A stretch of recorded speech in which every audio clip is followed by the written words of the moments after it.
So Kevin, the North Carolina ICAC receives all these tips from NCMEC, and I know y'all don't have a huge staff. So what happens to, if I make a phone call, how do y'all prioritize, and then what happens after we make the call? Yeah, sure. So there's a couple of different things that happen prioritization-wise. At the National Center for Missing and Exploited Children, they have 4 levels of priority. So there's the vast majority of priority E, which means it came from an electronic service provider. And that really is all that it means. And then there is a priority 3, which usually is a report from the public, or it is something that requires more information. Like, we're going to need to dig into this a bit to figure out what's going on here. Has a crime been committed? Has it not?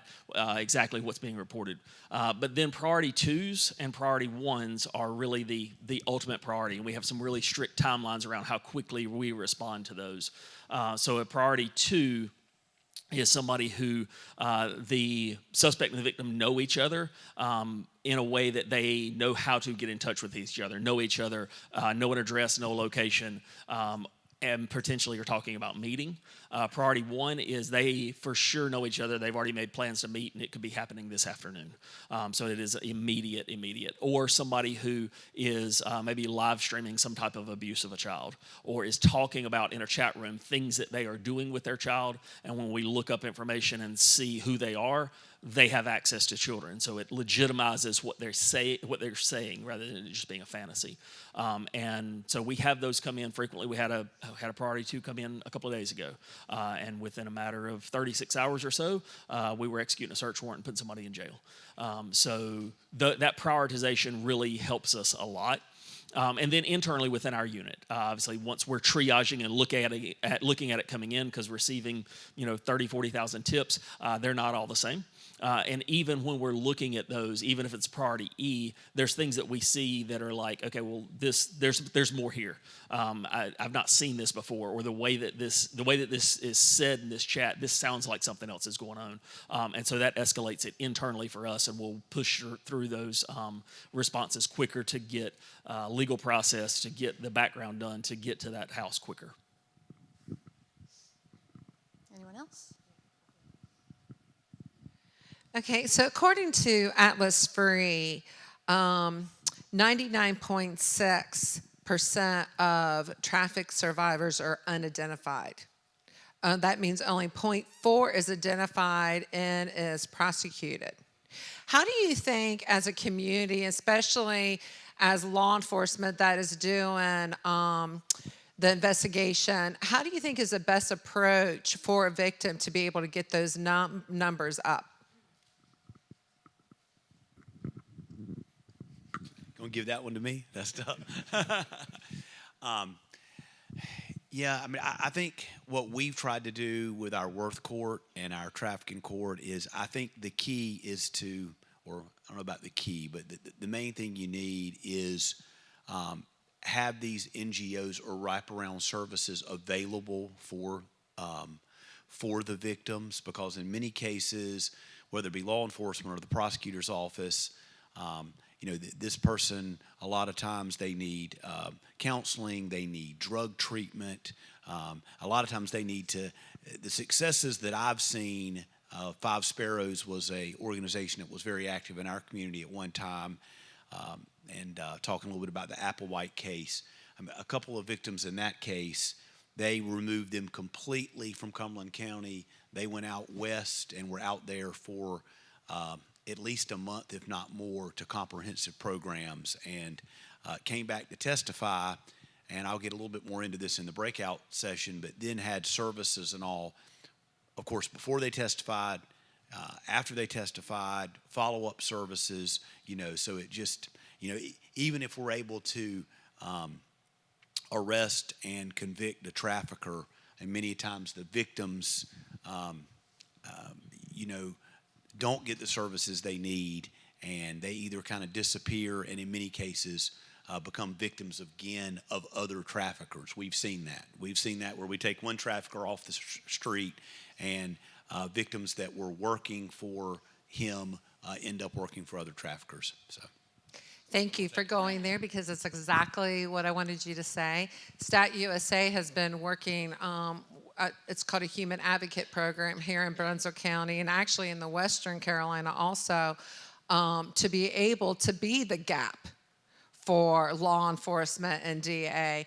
And it's hard for offices like law enforcement to understand how vital, because the trauma, and it can be so confusing for the investigator because of the trauma and the PTSD of that. So I'm glad that you said that, and that's something that we're really trying to implement, especially in the jails, because if we can get them in the jails before they go to prison to start helping them, that can make a huge difference in prevention. And also, we know incarceration, when the parents are incarcerated, the percentage of that child being incarcerated goes up very high. So that's another prevention part that we can actually help with too.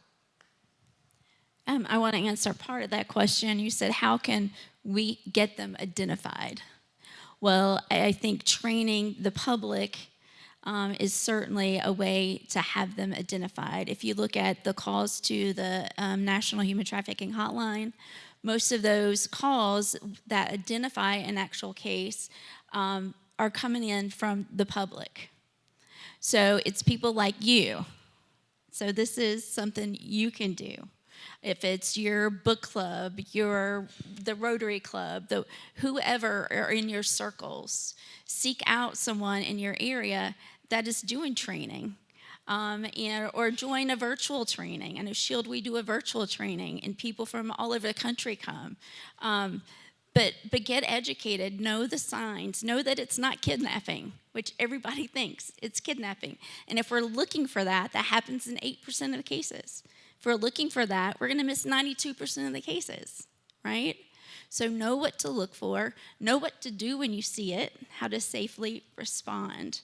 And I think that is gonna get, educating the public is gonna get hopefully more of those identified. And then certainly what you were saying, you gotta work with the NGOs in order to provide a safe exit, because they have to know that they can leave safely or they're not gonna leave, right?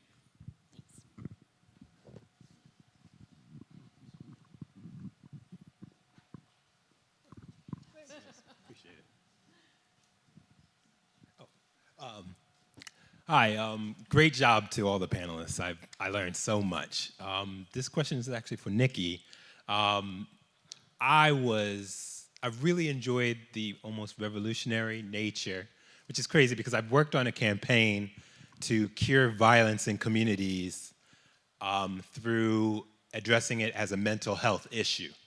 And when you mentioned the court mandate to reprogram people who are addicted to behaviors of this transactional crime, are there any efforts that are taken to reprogram in the communities, let's just say, or before it gets to a point where they are repeat felons? There are. I know several churches are doing it. There's an organization, Gate Beautiful, that is setting up a buyer education program that is doing it. So I know a lot of churches. There's also what is called cyber patrols. And what they will do, and it's organizations like Epic or Street Grace, and what they will do is put decoy ads online, and the men that call to purchase sex, they will talk to them. I know Epic in particular is really good at not beating them over the head with a baseball bat, but saying, this is harmful, it can be bad for you, what are you really looking for? A lot of them hang up, but some of them they're finding will talk, and then they'll put together, for people like us, a lot of that research. What is it they're looking for? Why are they buying? So there are certainly not enough, but there are some efforts. Can you speak on human trafficking and persons with disabilities and the elderly?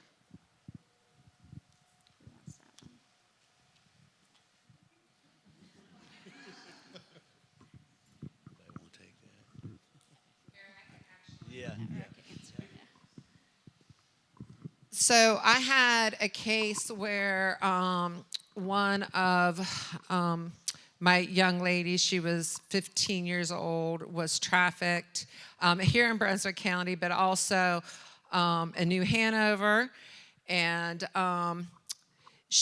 Pender and Bladen, and I actually think she was rescued in Bladen. They were prosecuted, the traffickers, by the way, I'll go ahead and say. But she had a cognitive disability, very low IQ. She got pregnant, and you know, it's really hard because when there's a disability, they can't. PTSD is a real thing. We hear a lot with military, but it happens a lot with traffic survivors. And the younger they are, the harder it is for them. So it is really hard. We stayed beside her. And of course, the traffickers did not think, because she was had a disability, that she would even be able to go to court. And that's always a problem, right? But we stayed beside her and gave her the support that she needed, and took to the very end, and they were all prosecuted, all three of them. And so it can happen. Now, elderly, it's a different. I've never had an elder person, as far as that goes. I've had, you know, foreign children, one from Guatemala, which I'm going to be talking about here later on. But children is a problem because a lot of times they're either groomed by their family, so they don't really understand that it's even bad. And I'm going to talk about a case that I had that really happened, and she actually found out it was bad because another friend came over her house, and her friend was shocked what was going on. And that's one of the reasons why I wanted to have this conference, because I feel like there is so, like, you know, I've been talking to some of you, you guys are in the field, and I feel like a lot of times you see stuff and you don't understand what you're seeing. And so the way to reverse that, the way to push back, is to understand, and then giving you the tools to know what to do, how to do it, and how to move forward. So, did I answer that question? I sure hope so. You're going to have to just stick around to get more answers. So we have time for one more question. Hi. All right, we'll do two questions. It's okay. I think my question is kind of twofold. So looking at this extortion, hotlines, things like that. My question is, why aren't these already in schools, in high schools? Good question. And the other question that I had, and that's for all of you guys, you know, to answer. Was anyone from Brunswick County School Board notified to come here, maybe email them? I'm very curious to know. I have contacted them, sent them information, contacted Superintendents. Yeah, and crickets. And this building should have been 4 times overtaxed. I have for over a year been going through West Brunswick churches, going through, because we were licensed last year, so for over a year, hitting the pavement hard, meeting people face to face that had the authority to let us in. Crickets.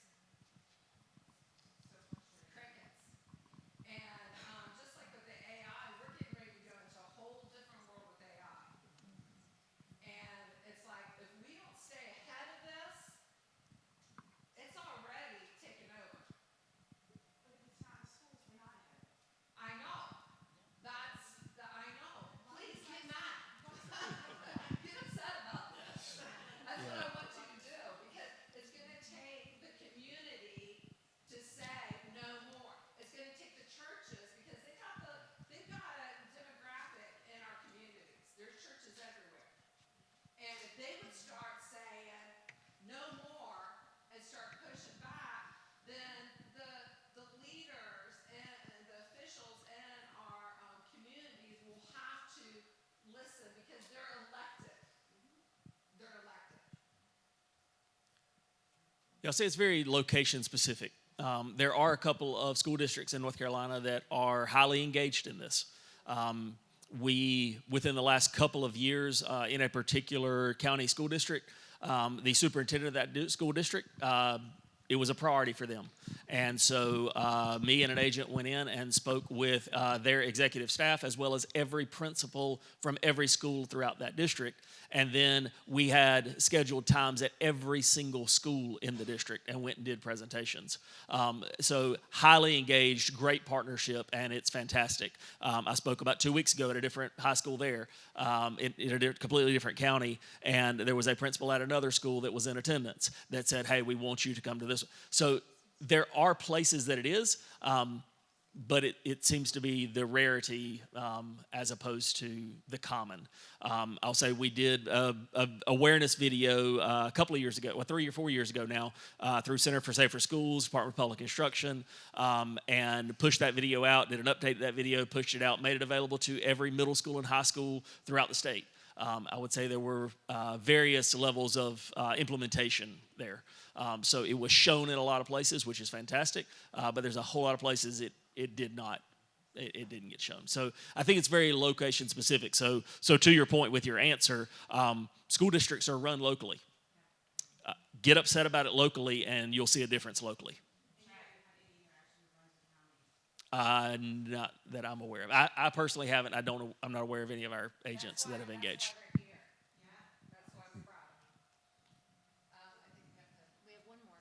I'll be really quick.